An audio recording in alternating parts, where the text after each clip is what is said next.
I'm back in my car. I have my car back, and honestly, I couldn't be happier. It has been an 8-long wait, 8+ months ordeal, dealing with this, figuring out what's wrong with it, going to multiple assessors, getting quoted thousands and thousands and thousands of dollars, to then finally handing it in to Land Rover and them agreeing to fix it. I was getting Ubers everywhere. Then I discovered Uber car share, and I was getting those every single week. And then I had my parents' old car and I was driving that around, and now I finally have my car back, and it just feels so good. I honestly forgot how to turn it on. And the power steering, haven't experienced that in a long time. I just forgot what it felt like to be in my own car. It sounds so dramatic, but it's just been such a big ordeal, and I'm so grateful that Land Rover fixed it for free.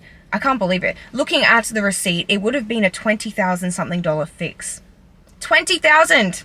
And they did it for free. And I think it is because this issue is common in the car that I have. It's a 2016 Range Rover Evoque, and they do have engine issues. So I'm thinking maybe that's why they covered it. They also fixed the aircon. That's the one thing I had to pay for because I had an aircon leak as well. Honestly, it was just in shambles, but now it's a brand new car, and I'm so happy and grateful, and honestly, it was worth the wait. And whether I sell it or not, I'm still not sure. I knew I'd get it back and be like, oh, I just love it so much. Like, it's got cream interior. It's so nice. But I just need something reliable, and I think spending a bunch of money on a car, you just don't need to.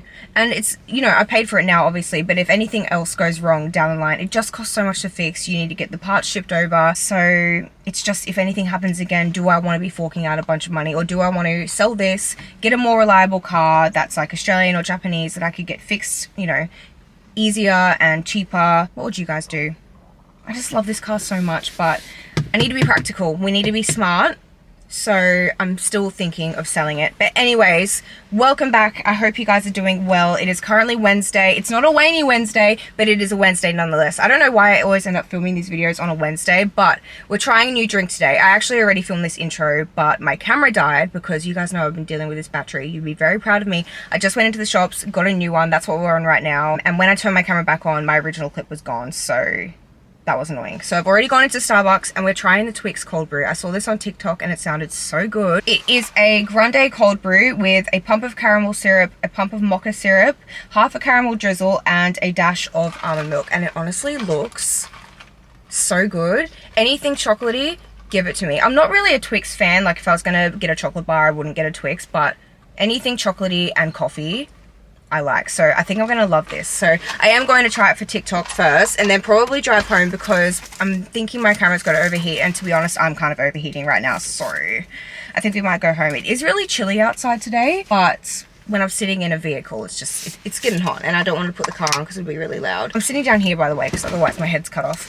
I'm going to bring this home, set up the camera, and we're going to do some dilemmas. I thought we could try this, sip on our coffee, and I asked you on Instagram if you had any dilemmas, like a bit of a what would you do kind of Q&A. So I've written those down, screenshot them, and we're going to answer those and just chill and try a new coffee. By the way, yes, I do look like I'm done up the top with my leather jacket and my nice top, but I am in fact wearing trackies. A girl just wants her Starbucks, and I wanted to be cozy, so I didn't want to put jeans on.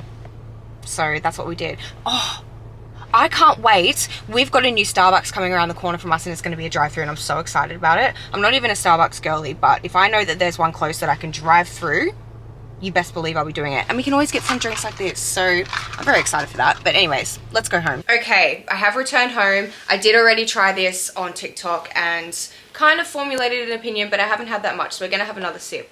Look at all my lipstick.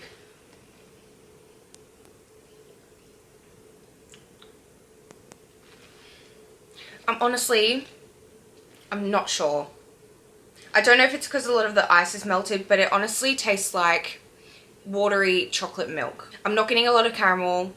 I definitely get the mocha, but I don't taste any of the coffee, which is good. So if you don't like coffee, give this a go. You might really love this. It literally tastes like watery chocolate milk, which probably doesn't sound that appealing, but if you want the caffeine hit and you want something that doesn't taste like coffee, you could go for this. But I like coffee, so yeah, I'm really not sure. I'm really not getting a lot of caramel, which is surprising because it's a pump of caramel syrup and caramel drizzle. Maybe I should have gone for the full caramel drizzle and it would have been better. But I'd honestly just have to give this a 6 out of 10.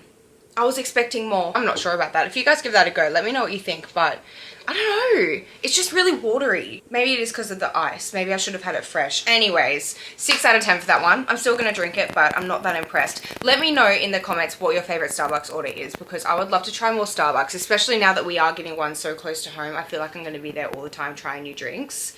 I would love to like venture out and try some new ones. Anyways, that's the Twix cold brew. Let's get into these dilemmas. I've screenshotted a couple. So let's start with the first one, which is, I'm currently working 2 casual jobs, 36 to 40 plus hours a week. Do I quit for a full-time job or a part-time job in a gap year? So I'm assuming a gap year is the year between high school and university maybe, but working 2 casual jobs and doing 40 plus hours a week, that is a lot. The good thing about a casual job is you do get paid more, right? But the only downside of that is you don't have fit hours. You don't know exactly when you're going to be working every week. You don't have structure. And me personally, I love a bit of structure, especially if you are in a gap year and you want to be experiencing life a little bit outside of high school and before going into full-time study or whatever kind of study you're doing. I feel like you need a little bit of structure so you can organize ahead. You can organize time off to go and do things and enjoy your life a little bit. So personally, I would quit the casual jobs and go for a full-time job or a part-time job, and depending on your financial status and what you need income-wise, you could either do full-time or part-time. But I think having a steady job, you know your hours, you know the days you're working, you're gonna know when you have time off, and you can live life a little bit and have a little bit more freedom. That's what I would do personally. Honestly depends on your lifestyle and what you're wanting to do, but 36 to 40 plus hours a week is a lot, and a lot of inconsistency as well with your time throughout the week and not knowing when you're going to be working and for how long. So I'll just go to a full-time job. If you're working Monday to Friday and you've got the whole weekend off, that's just so good. You can plan your life around that. Or part-time if you're doing 3 to 4 days, 20 hours a week. That's what I would do. Okay, next dilemma is a long one. So I found out my boyfriend cheated on me, made out with another girl in Thailand. He went to Thailand with his best mate and sister, and I thought I could trust him. I asked him about the trip that night and he told me nothing. 5 months later, he tells me he said he didn't want to hurt me, so that's why he didn't tell me. Begged for forgiveness. I've always said I'd leave a cheater, but I really love him. Help. So were you trying to pry it out of him, or did he randomly build up the courage to tell you the truth? Because that kind of makes a difference. If you were prying it out of him, he was like, oh yes, okay. Or he actually was feeling guilty and felt like he needed to do the right thing and tell you, and decided to tell you 5 months later. It makes a little bit of a difference. What would have made the biggest difference is if he, well, if he didn't do it, but if he did it and came to you straight away and said, I've made a huge mistake, I've disrespected you, and I cheated on you, then maybe there could be some forgiveness there. Because while cheating obviously is the most immature, disgusting thing you can ever do, coming to you about it straight away shows a little bit of maturity, a little bit of respect, I guess. But me personally, if I found out 5 months down the line that my boyfriend cheated on me when he was overseas in Thailand, thought he could get away with it, I don't know if he was drinking or not, I'm assuming, but that is no excuse at all. If I found that out, I would break up with him, because he's disrespected you. He has gone against your trust, he's betrayed you, and thought he could get away with it because he was overseas with his friends. And you just can't. You can't do that to someone. And yes, it's just a kiss, but that's as far as you know. And that's all you found out. See, when I think that someone's, cheated on me once when they've gone overseas, what else have they done? What else are they doing? Are they doing other things to betray your trust? Cheating's just not on. It's not something you have to deal with. And if you are going to be living worrying every single time that he's not with you, that he's going to hurt you again, it's just not a way to be living. If you break up with him, you're going to be able to move on and not have to deal with not trusting someone ever again. You don't want to keep, staying in this relationship and thinking that he's going to cheat on you again. It's just not a nice way to live. And the boy needs to learn. He can't just get away with it. I would probably break up with him, to be honest. And I wouldn't want to encourage you to stay with someone that's done that to you, because it's just not fair and it's just not on, and we don't deal with that. Also, not to mention the fact that this is obviously playing on your mind so much that you're asking someone on the internet about it, and I just don't think you deserve to be worrying about it. And I think you know in your heart what the right thing is to do, and you will figure it out either way, whether you stay with him or not. You just want to feel content and happy, so just do what's right for you. I think the fact that it's playing on your mind and you're coming to me and asking what you should do, I think you know the answer. The next question, dilemma is, my partner is the most amazing person, however he has slept with around 60 girls before me. I struggle to let that go because I've only been with a small handful of people. Me, personally, I wouldn't care. That's in the past. He hasn't done anything wrong. He hasn't cheated on you. He was living his life. Then he met you, and now he's with you. So I think that's what you have to try and remember. Those other girls he's not in relationships with them. He's in a relationship with you. And it's just, that's his past. And I don't think you need to dive into the past. When you're in a new relationship, you don't need to worry about anyone else. He loves you. He's with you. He's chosen you. And obviously you're just so amazing that he's stopped and gotten in a relationship with you. So as hard as it is, you need to try and not think about the past. You need to try and be confident in yourself and not worry about that. And comparing how many people you slept with to how many people he slept with, it doesn't matter. It honestly doesn't matter at all. So me personally, if I was dating someone and I knew they'd slept with a bunch of people, I wouldn't care. More experience, right? I know it's hard because obviously it's making you feel a little insecure, but you just got to try and remember he has chosen you now. And that is all you need. Okay. Boyfriend liking pics of random girls in bikinis, not influencers or famous. Is he following these girls? Are they friends from high school? Are they people he knows? Or are they literally just random hot chicks that he's seen and followed and is liking their photos? I don't know. I don't think I would like that.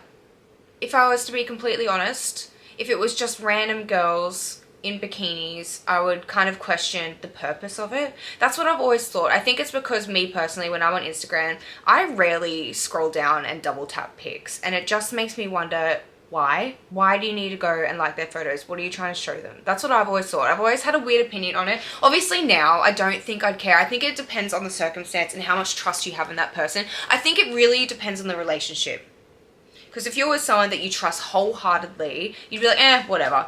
He can look at chicks. Who cares? Double tap. You know, the girls aren't going to see him and be like, ooh, look at this guy liking my photo. He's not going to get anything out of it. But I think it's the intention behind it. And that's where your relationship comes into it. And, you know, how much you know the partner that you're with and what you think their intention is behind it. Because they could be seedy guys who are just trying to show the girls that they're liking their pics. Or they could just be scrolling through and be like, oh yeah, that's hot. Yeah, next. I don't know. I think it depends on the relationship. So it's hard for me to say now because I'm not in a relationship, but if I was in a relationship and I trusted them so much and I knew they were a good person and they would never ever hurt me in any way, not to compare liking a photo to like cheating or anything, but I think it's just the intention behind it. But if I knew they were a really trustworthy, mature person, I don't think I'd care. And what other photos is he liking? Also, how do you know? Because if you feel like you need to be looking at the photos that he's liking, maybe there is a bit of trust issues coming into it. Because I think if I was in a relationship now, I don't think I'd even notice if they were liking other photos. I think you might have a little bit of trust issues. Maybe talk to him about it, say it's making you uncomfortable, and see what his response is. If he just, you know, is like, oh, that's so fine, I didn't want to upset you, I'll stop, and never likes a photo again, that's obviously a good sign. But I think if you are having to worry about that and it's really playing on your mind, then maybe there's some more going on and you might need to assess the situation a little bit. I feel like my brain's, you know when you just got a bit of a scrambled brain? That's how I feel today. And I feel like this morning going and my camera dying and everything, it just like made me really anxious. This coffee probably isn't helping, but I feel like my brain isn't braining and it's annoying me. So hopefully that made sense.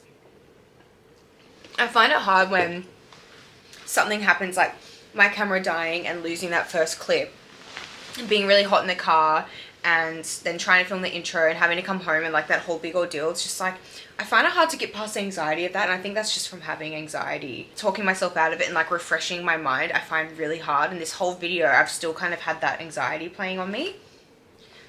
Anxiety is so annoying. It really is. I think that's the last one I have to answer today, which is probably good because she is anxious for no reason. I've got to go to work. Oh my god, what's going on?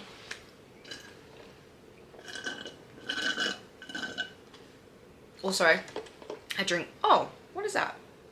I thought that was a little drawing, but it's just I don't even know what that is. I drink drinks really weird. I realized in the first clip that I was doing this. And I think it's to protect my lipstick from getting on the straw, but it's all over it anyway. Anyways, I'm in a very weird mood. But I hope you enjoyed this video. Oh my gosh. I just have to be real for a second there. Also, I'm wearing no pants because it's really hot in here. Yeah, I'm just feeling a bit anxious. So I think I'm going to end this video here. I hope you guys enjoyed it. Let me know what else you want to see. I think I am going to vlog on the weekend. I don't actually know what I'm doing, but I know it's just going to be like a nice wholesome weekend. So I might do a vlog. I asked you on Instagram if you wanted to see a TikTok vlog or a YouTube vlog because I just didn't know what people preferred, because I know people like a lot of like kind of shorter content these days, but I love a vlog. I love watching vlogs. So if you want to see that, I'll film that this weekend. I'll try and get this video up tomorrow or the next day for you. But yeah, I hope you guys enjoyed it. Thank you so much for joining me once again. I love you all so much, and I will see you in my next video. Bye guys!